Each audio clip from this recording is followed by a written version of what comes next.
Ready for dictation start.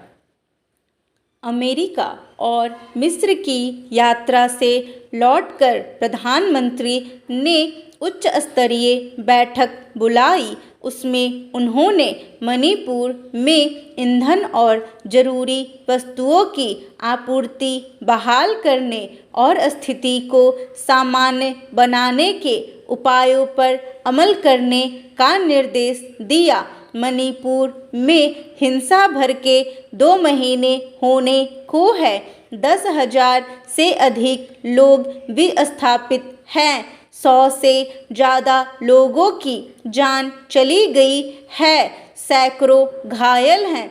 हजारों दुकानें, घर, मंदिर, मस्जिद और गिरजाघर जला दिए गए हैं। इसे लेकर कुछ दिनों पहले सर्वदलीय बैठक भी हुई, जिसे लेकर विपक्षी दलों का आरोप है कि 10 मिनट भी बातचीत नहीं हुई और बिना किसी सलाह के समाप्त हो गई। इसलिए प्रधानमंत्री की बुलाई उच्च स्तरीय बैठक का मणिपुर की स्थिति पर कितना असर पड़ेगा देखने की बात है। दरअसल मणिपुर इस वक्त नाजुक दौर में पहुंच चुका है, फिर भी मणिपुर सरकार उस पर पर्दा डालने का प्रयास ही करती देखी जा रही है। कहा जा रहा है कि स्थिति धीरे धीरे सामान्य हो रही है। सरकारी कर्मचारियों को काम पर लौटने का आदेश दिया गया है, मगर हकीकत यह है कि अब महिलाएं भी वहां सुरक्षा बलों के विरोध में सड़कों पर उतर आई है। कुकी और मैतेई चरमपंथियों के बीच चल रहा जातीय संघर्ष गृह युद्ध का रूप लेता जा रहा है। ऐसी स्थिति में केवल बैठकों से कोई अस्थायी समाधान शायद ही निकले। यह समझ से परे है कि केंद्र और राज्य सरकार ने वहां की स्थिति से निपटने के लिए व्यवहारिक उपाय तलाशने के बजाय क्यों दोनों समुदायों को खुद इसका समाधान तलाशने के लिए छोड़ दिया है। इस बीच सरकार पर कई गंभीर आरोप लगे। वहां के शस्त्रागार से करीब 2400 स्वचालित हथियार और भारी मात्रा में कारतूस, गोला बारूद लूट लिया गया।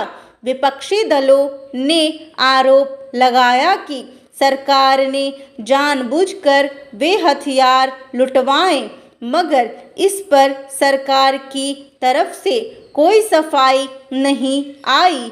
अब कहा जा रहा है कि मणिपुर की वर्तमान स्थिति के लिए कांग्रेस जिम्मेदार है।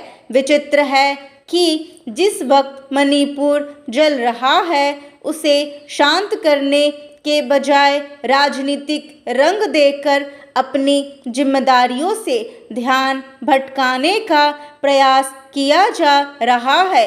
इससे तो यही जाहिर होता है कि सरकार वहां की जातीय हिंसा को रोकने को लेकर गंभीर नहीं है। मणिपुर में हिंसक घटनाओं की शुरुआत हुई तो वहां के उच्च न्यायालय के एक अव्यावहारिक निर्देश की वजह से, मगर इसके मूल में सरकार का पक्षपातपूर्ण रवैया शुरू से ही देखा जा रहा था। कुकी और नगा जनजातियों के लिए आरक्षित पहाड़ी इलाकों से सरकार ने खुद तथाकथित बाहरियों को निकालने का अभियान शुरू किया था। उससे यही संदेश गया कि सरकार आरक्षित क्षेत्रों में मैतेई लोगों की घुसपैठ कराना चाहती है।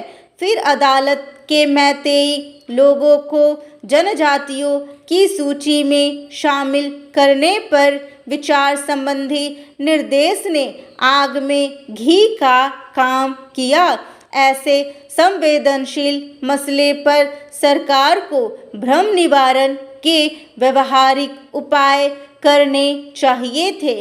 केंद्र सरकार का भी रवैया इसे लेकर ढीला ढाला ही रहा है, वरना महज औपचारिकता के लिए न तो सर्वदलीय बैठक बुलाई जाती और न हाथ पर हाथ धरे हिंसक झड़पों के अपने आप शांत होने का इंतजार किया जाता।